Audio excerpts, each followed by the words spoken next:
And so why don't we go ahead and get started this morning? All righty. 9 a.m. 7 a.m. or 7 a.m. It's top of the hour here all over the world, and welcome to our webinar this morning. This is Judy Feldhausen, and I'm accompanied today with the awesome Janice Smith. I'm so excited to be doing a webinar with Janice. It's been, gosh, months, Janice, since we've done a webinar together. It has. I was excited to do it this morning as well. Yeah, and so Janice is really an expert about our subject today, and that's how to talk to anyone, anymore, anytime, for any reason. And I just kind of added that last part of it because we really don't have a reason to strike up a conversation with anyone. So we're just going to talk about today the process, because, you know, everything has a process, and even just chatting has a process. So we're going to talk about this process, but to make it fun and simple and easy for everyone to have a great conversation with people that they meet. And so how to begin?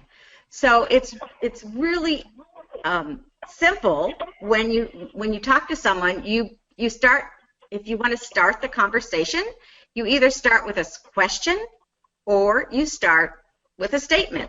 That seems pretty easy, doesn't it, Janice? Well, it would seem really easy, and for some it is, but for some others it is not. And sometimes just getting the chutzpah or you know, that attitude to know what you're going to say is kind of challenging. I remember, you know, this was years ago, but I went shopping for groceries or whatever, and I never said a word to anybody about anything, not even the checker, except maybe thank you when she gave me my change. And so for me to start doing this was extremely difficult, because I had to change my way of living, really, of being able to talk to strangers. I could talk to people I knew without any problem because we had commonalities, and I knew what they were, so I could bring it up. But to go actually into a public place, a conversation, you know, I kind of froze at first. And I'm sure, Janice, you never had that problem. Well, that's not true, Judy. I mean, there was a time years ago where I couldn't even, honestly, even say my name to somebody else. I was very shy. I know that would be a surprise.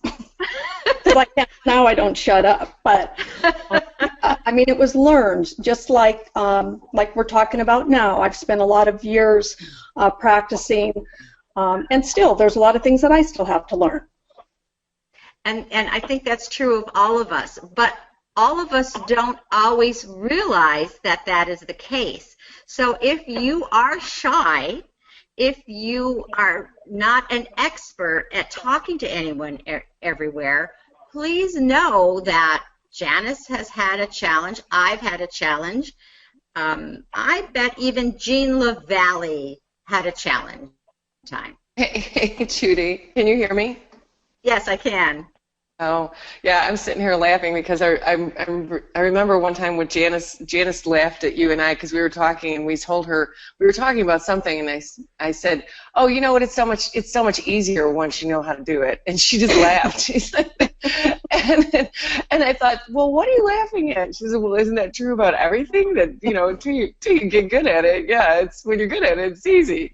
And absolutely, when I started in network marketing, I had no idea what it meant to even get yourself out there, and now it's you know, I run my own networking group. People see me when I tell people, as Janice just did, that if I couldn't publicly speak when I first started 5 years ago, they don't believe it, and I really wish I had a video of myself stuttering and stammering and getting a headache because of the stress level. And now it really does become second nature. And so my suggestion to everybody is the more you do it, the better you'll get at it. Exactly. And you start with either a question or a statement. And that seems easy, but I know, Janice wants to share a great way to start a conversation. So Janice, why don't you tell us about this next slide? Awesome. Thank you, Judy. And again, we are going to be addressing a couple questions, so we're not overlooking that, but we're going to start with the environmental prop to begin with. The purpose of this section is just really wanting you to consider your environment around you. Be aware of, your surroundings, the issues that are on the news, themes that you potentially are involved in, objects that you see. Those are all great conversation starters. The object is just once you open up the conversation, most people will start to talk. It's just what can you go to the conversation with? It's like watering a plant is how I look at it. So it's as simple as, keeping in mind that to start a conversation, all you're going to do is look at what's around you and what can you potentially bring up to just start the conversation. Most people will talk once you start. An example might look like if you were at a meeting and you were standing next to someone that you didn't know, you might say something like, "I thought you made an interesting point," or "An interesting point was made. Can you expound on that?" These are just conversation starters. What was your takeaway from this session? These are things that even if you don't know anybody, it's non-threatening. So if you're at a meeting, there's already a commonality right there. You might even say, "How did you hear about the meeting?" It's a non-threatening. It doesn't put somebody in an uncomfortable situation. But those are good conversation starters. And then that other person, when they start talking, it just sort of automatically flows.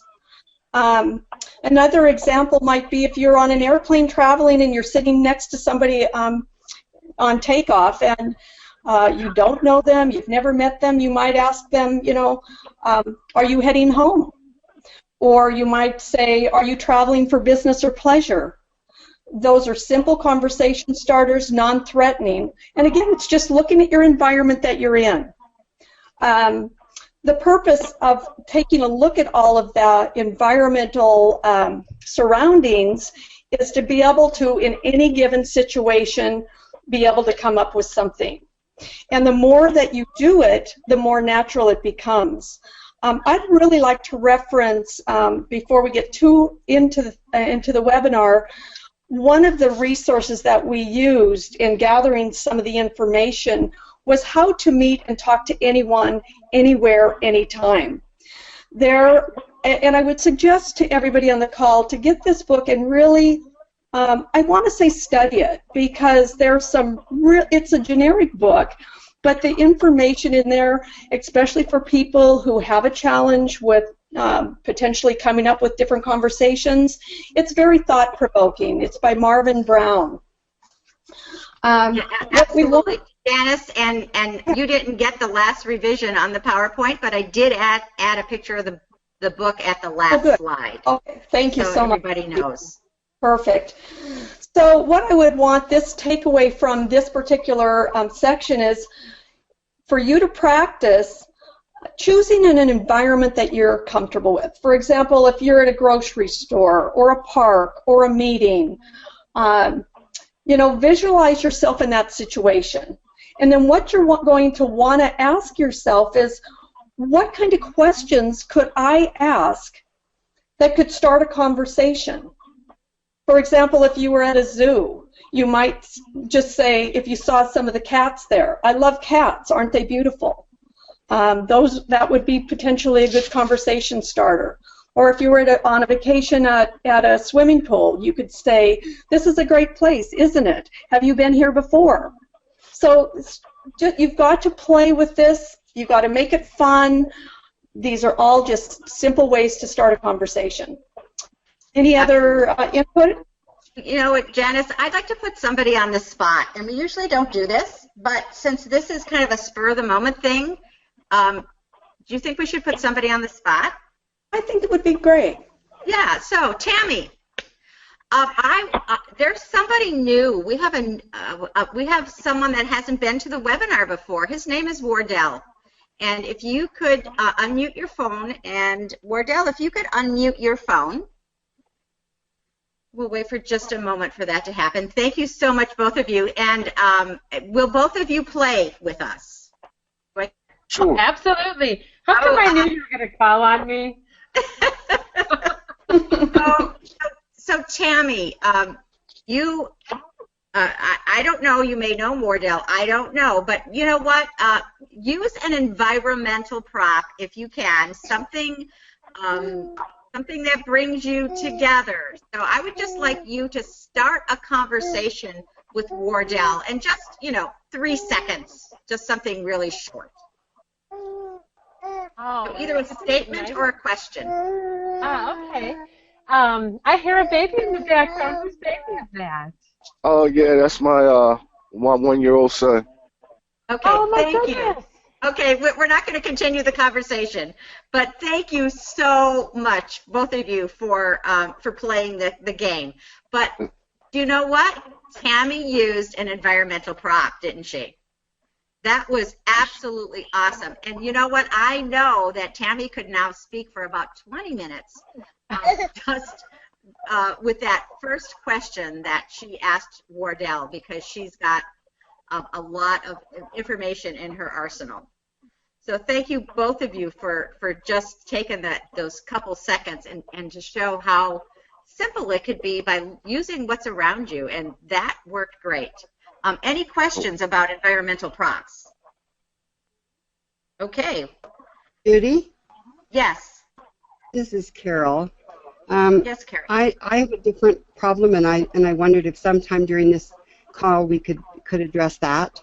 I'm not shy to talk to people, and I find that when I smile at people, it doesn't matter where I'm at, it does start a conversation, but I need to be able to learn to keep it on point and say very little and still get my message across. So I'm at the opposite end of what you guys are talking about.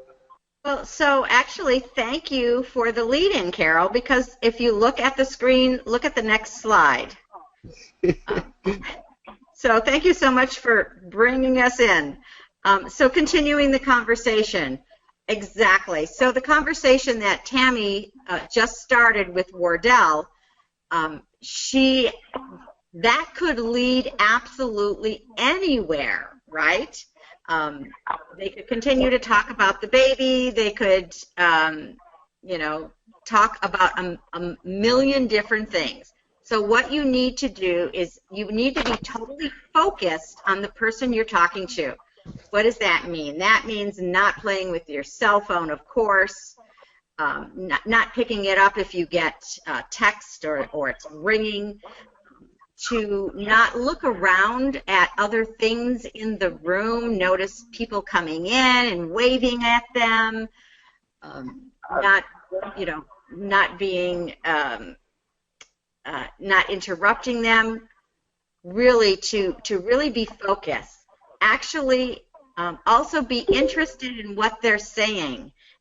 At least if you're not interested, listen to it and find something interesting about it. So I personally know that Tammy does not have children. So that doesn't mean that Tammy isn't interested in hearing about children, though, because I know Tammy. But even though she doesn't have children, there is an interest there, and she can find something interesting for her to talk about around children. So you need to be interested in what the other person is saying. And of course, we have a whole webinar about listening, about keeping your ears open. You know that we have 2 ears and 1 mouth, and we should use the 2 ears twice as much as we use the 1 mouth. And every once in a while we do have a webinar on listening skills. So that's a different conversation here.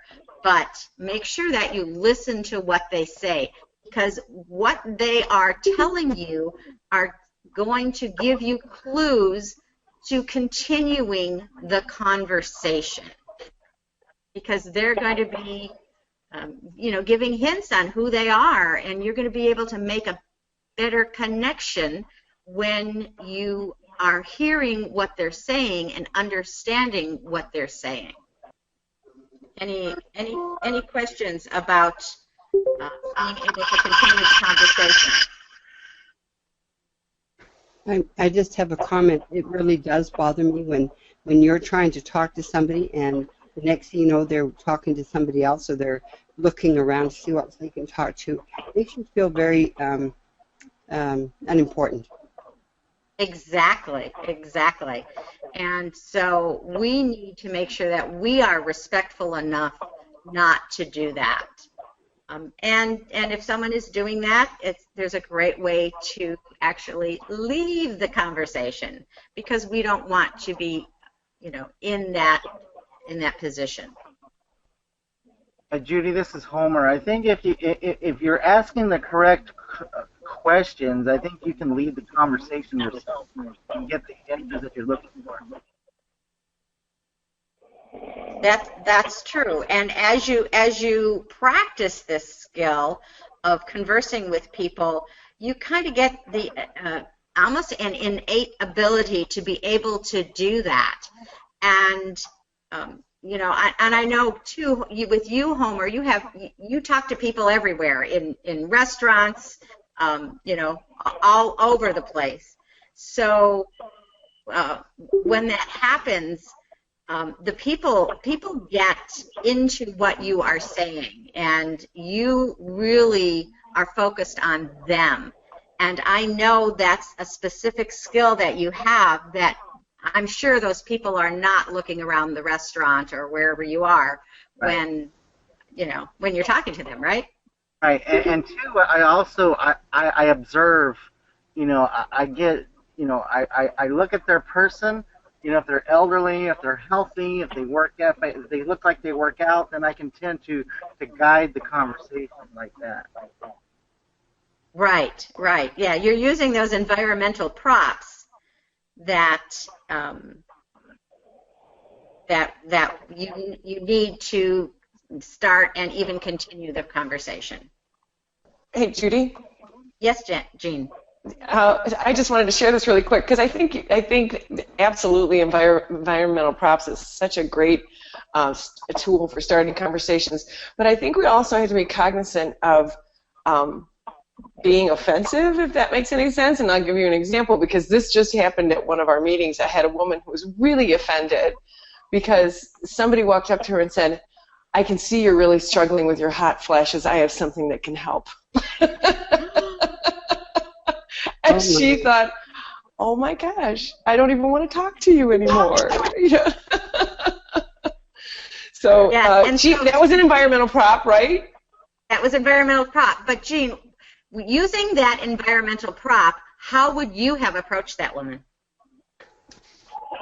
You know what? I don't know, Judy. I don't know if I could bring up to a woman that it looks like you're sweating pretty bad. Well, you could, even if you said something like, "Gosh, is it warm in here? Is it just Yeah. You see, Judy, you're very tactful about that. I think I would definitely have struggled with that, because I know that she's supposed to be taking Ferarginine. She's not. So I used it and I said, well, if you took Ferarginine every day, you wouldn't have that. So. Yeah, that's a little obvious. I don't know that I would do that. Oh, yeah. There's definitely a grace to it. There's definitely a good way and a bad way to do it as well. Yes, absolutely. And we do have to be cognizant of minding our manners, and of course, talk to people like you would have like people to talk to them, talk to you, or even down a level, right? So you meet someone, you have to be specifically careful, because you don't know what their past is. You don't know what their political aspirations or leanings are. It's more a time of discovery than anything else. I think that's very true, Judy, because there's lots of times when I'm talking to somebody and clearly they're way overweight or they're struggling when they walk or they've got an oxygen mask or an oxygen bottle on behind them, and I so want to say something that would help them, but they might not be interested in any of that. Absolutely. They're choosing to be that way, and I have to, you have to be really careful when you start that. Yes, absolutely. So you're bringing us right into the next slide again. So it's all about using questions, and I should have put a adjective in there to use appropriate questions. And for me, one of the biggest challenges is I like to get to the end. So, I like to find a solution for someone, but a lot of times they're still looking at the problem and they can't see the solution and they can't get there yet. And if we give them the solution, then they may not agree with us. So it really is a questioning process to see if they are even at a point where they are open to a solution. And that was a big lesson for me. And I'm not just talking about the business, but in many things, personally with foods or with the kids. Sometimes you see a child misbehaving and you might want to say something to them. But really, if you want to create a relationship, there's a lot behind the way a child acts. And so discovering that and getting into a conversation around that can be absolutely wonderful instead of just saying, can't you make your kid behave? I mean, that's a question, but it might not be the correct question when you see a child misbehaving. So being able to use appropriate questions and smaller questions that you think are appropriate. Things like what have you done about that?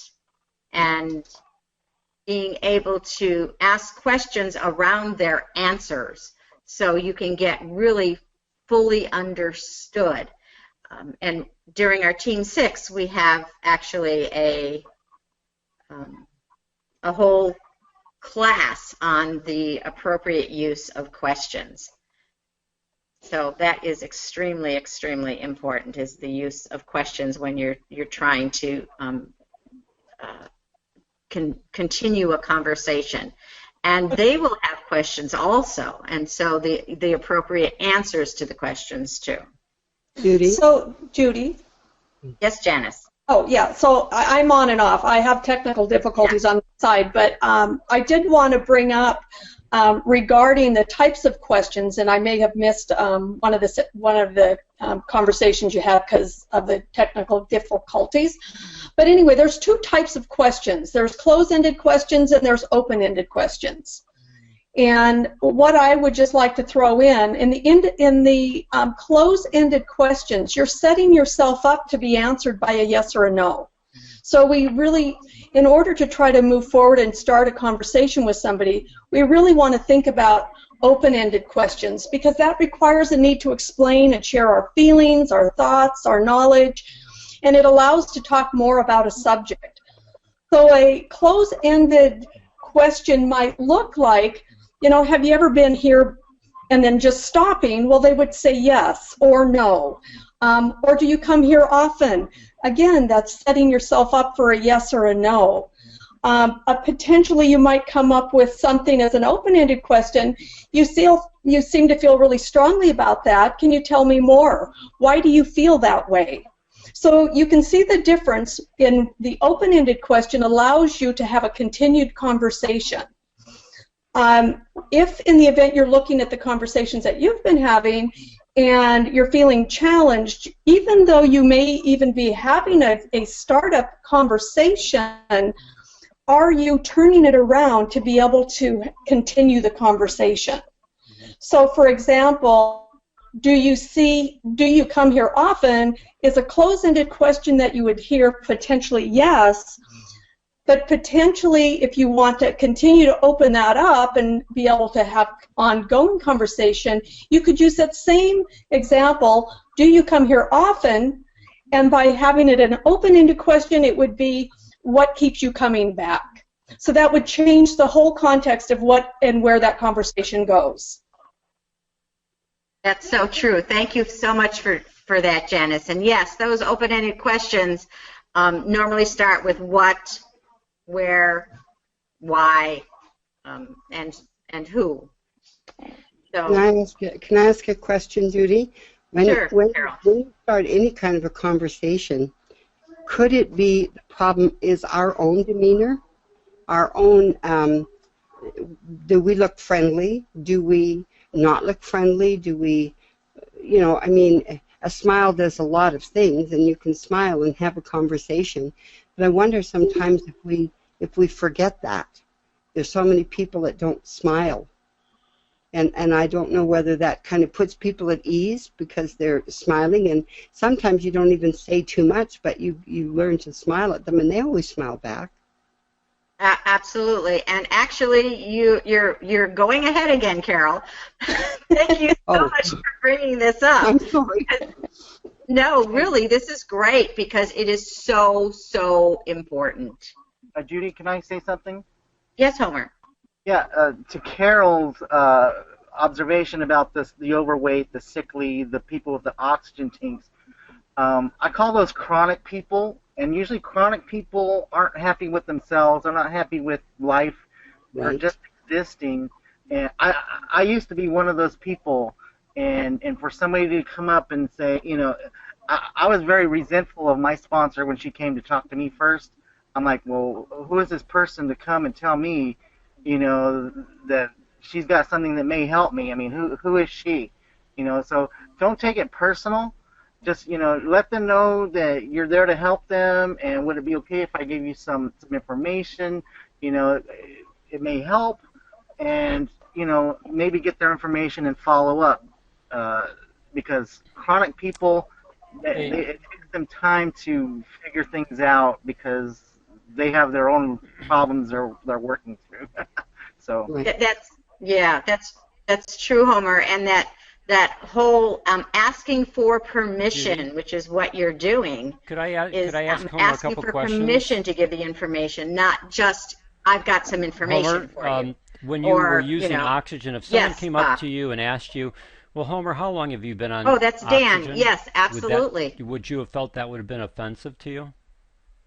No, not that. And I've never been on oxygen, but I am a respiratory therapist, so I know hundreds of people that have been on oxygen. But what I'm saying is just being a chronic person is just, somebody that's been sickly and been, But yeah, that's a perfectly good question, How long have you been on the oxygen, or a good question is, how many liters do you use it, It's just a question, Well, I guess where I'm going with this, Homer, would be, again, looking for the outcome of what you're trying to do, which is to help a person find an alternative to what their current existence. So having experience in this area, asking the person if they've been on oxygen, how long have they been on oxygen, maybe how many liters, and then coming to the bridge, and the bridge is, well, Homer, would you like to be able to get off the oxygen or at least reduce the amount that you would need to use?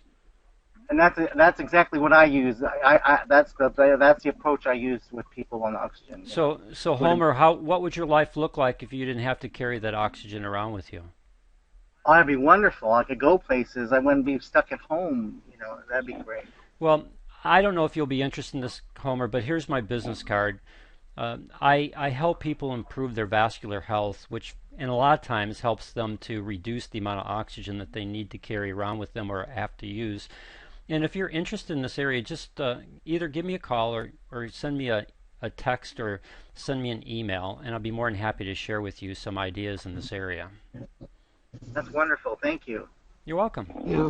Yeah. And so again, this whole process of creating relationships, you just, at least from, maybe I'm just too direct, but you just need to understand what you're trying to do from an outcome standpoint. If you want to have a lot of friends, great.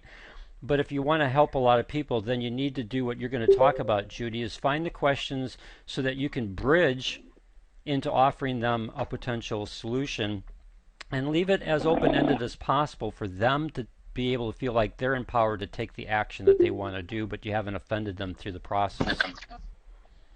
That's so true, Dan. And there's so often that after the conversation is over, that you, at least what I do is I say, oh my gosh, why didn't I say this? Or how could I have said something? Or I should have gone this way. So we want to make a couple things, and there's bridging techniques, and there's a couple of bridging techniques. Dan just used one, great, to continue the conversation. So he didn't go to his solution right away. You heard Dan actually ask a question. You know, would you like to get off oxygen? That has nothing to do with anything. And as he's bridging, he can continue to go on to perarginine if he wants, but maybe not. Maybe back off, depending on what that person has said. Because if Homer had said, no, I actually love to be on oxygen because it builds my muscles because I got to carry the canister around, you know, or whatever, Dan probably would not have continued the conversation about perarginine. So we want to be able to create a bridge to continue that conversation into maybe a way we want it to go, because really the person that is asking the questions has control. And if you didn't hear that the first time, let me repeat it.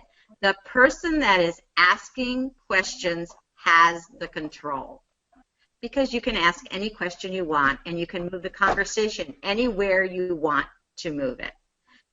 So, but we need to do that appropriately and in small pieces by using bridges to get to the next or more of the conversation. Now, is someone going to say something? Okay. So there's also another bridge, and that bridge is how to get out of a conversation. So sometimes we are at a party or at a function, and the person might be saying, what do you think of Donald Trump? Or how's Obama, Obama's platform interesting to you? They may be asking those questions, and you may not want to answer that question. So in that case, you might want to use a bridge to get out of the conversation. I don't know if anyone has ever felt that getting out of the conversation was difficult, but to answer the question without answering the question. Like, my goodness, this race sure has lots of ups and downs, and then asking another question that has nothing to do with the questions that they asked. Because remember what I said, the person that's asking questions has the control. So, that this is some campaign, isn't it? When's the last time you were at this restaurant? Or are you related to someone in the room? Or another complete question off of left field. And so I do it all the time, and sometimes I'll say, oh yeah, this is quite the campaign, isn't it? I'm going to go and get something to eat. Can I get you something? So changing the subject, being able to leave the person without being offensive. Has anyone else had that challenge in their life? I found that when I was in some of the network marketing events where you'd go and you had time to just kind of go around and meet different people. and you just want to get a little bit. And if they're not going in the direction and not interested in what you're going through, you've got to get on to the next person to talk to. You've got to leave that conversation, without just saying "see you later" kind of thing. So that in and out is important. It is very important, and you never know where that relationship is going to go. Maybe tonight that relationship is not going to go anywhere, but that doesn't mean that you're never going to see that person again. Right. And if it's a relative, that's probably very true. So we want to be able to use bridging techniques that are either going to forward the conversation or perhaps end the conversation appropriately. So here we are, Carol, at your slide. Yes, my cat. Eye contact. Yeah. So these are just 3 things that we want to do when we are in the midst of a conversation. And of course, Carol mentioned smiling. People will come up and start a conversation if you smile. They will continue if you're pleasant. It's going to make a difference. Smiling is so, so important. And, some of us just smile naturally. I tend to smile a lot. I don't even realize I'm doing it. And some of us have to actually concentrate on it. But as you concentrate on it, just like anything else, the more you practice, the easier it is. And if you can't force a smile, think of something that is pleasant, and you will naturally smile. The next thing is eye contact, and you don't have to quite get it this way that this couple is staring intensely in each other's eyes, but looking at the person that's talking to you is so, so important. And we talked a little bit about this previously, not our eyes wandering around the room, but really paying attention. And the third part of body language is that initial way you meet someone is with a handshake. And notice how these 2 people are shaking hands. Does someone like to share how they shake hands with someone? So I think, Judy, when somebody is shaking hands, you have to go as a confident person. That nonverbal communication that we're talking about, nothing is spoken, but in your hand, in your hug, have it be confident, have it be enduring. When a person shakes, like for example, if you're shaking a man's hand, it might be a little bit more firm. With a woman, you can even cup your left hand over the person's hand. That's more of an endearing handshake. There's a little bit more of a consideration and a warmth that goes into that handshake. So, believe it or not, there's a lot to be said about what a handshake can do to the communication aspect of it. I always say, without words, what message are you sending? So if you were not able to converse, what is your body language saying? What is your handshake saying? What is your eye contact saying? And what is your smile saying? Is the handshake a little more formal? That's the way I view it. A little more of a formal meeting than just sitting down and talking to somebody at a restaurant or something like that.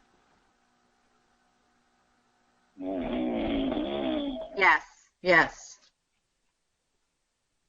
That's and I tend to shake someone's hand even though if I know them.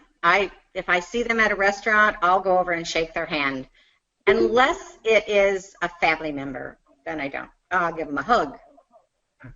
Yeah, I'm a hugger too, Judy, but I agree with you. Whenever I meet someone, I shake their hand, and it's just been become a habit of mine. This is Jean. Yes. And Jean, I also noticed that when you meet somebody, when they come into some place and you're sitting down, that you stand up. Right. Yes, for sure. Yeah. I just think it's a form of respect for the person that you're meeting. That To Carol's point, and by the way, Carol, bothers me too, when I'm trying to talk to somebody and they look away and they're doing something else or they're looking down at their phone. I feel like it's very disrespectful. I wouldn't let my kids do it, and I usually walk away from a conversation that someone's not giving me their attention. Not that I'm mad at them. I understand that people have other things and other agendas and things, but if they're not interested in what I have to say, then I'm really kind of wasting my breath. But yeah, standing up is something that I think is really important. I was thinking of one other thing that Dan, that I learned from him too, and I think it's important, is that that I learn the person's name. Sometimes we're busy chatting away and we don't get each other's name. And so I'm trying to concentrate on finding out their name and then use their name in the conversation. And that's a challenge, because you just can start talking and then you really don't get to know who you're talking to. So that's one of the challenges that I have. Yes, absolutely. I'm sorry, I can't mute that. Hey, Judy, this is Homer. I try to shake people's hands in the beginning and basically at the close. Just when it's a conversation. I don't always shake somebody's hand like in the at the market or whatever. Unless we're really getting into it and I introduce myself and I shake their hand. But usually I get a shake in the front and then at the end. Yeah. So anything that we did not cover today that maybe you want to hear about, maybe not. Do you hear someone snoring? Yes. I know, we are such an exciting group. It's early in the morning. I think it's a great webinar, Judy. Yeah, but I think it's give Tammy fabulous. credit. I love all the Give participation. Tammy credit. Yes, I Give love Tammy it. credit. This is such a great Give subject. Tammy credit because she used it. Which brings a point. I was going to say, Go ahead, just give sorry. Tammy credit because she used an environmental cue to ask a question. Well, it was an elephant in the room. I think that everybody else heard it. Well, you know what's really interesting is when we're with the subject of you can talk to anyone, anywhere, anytime. It's interesting when you're talking to a group of people that you can't see. Yes, you're very. That brings you're on very another. right, Jen. Yeah, I mean, it just totally brings on another whole dimension of communication.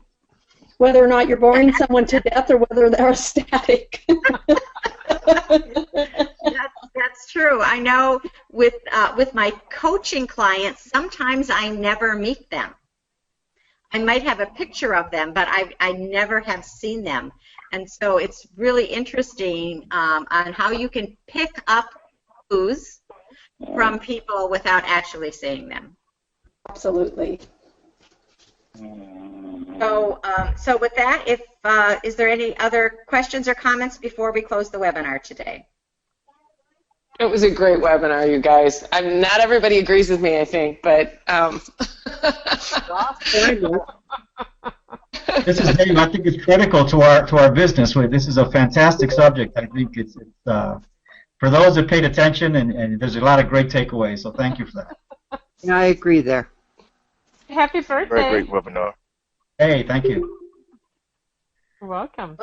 Well, thank you everybody for attending our webinar today, and thank you, Janice, for your awesome help today. I know you had some technical problems, and we had to play around that. And nobody knew that in the background. So thank you for your professionalism, Janice. As always, you're so awesome to work with.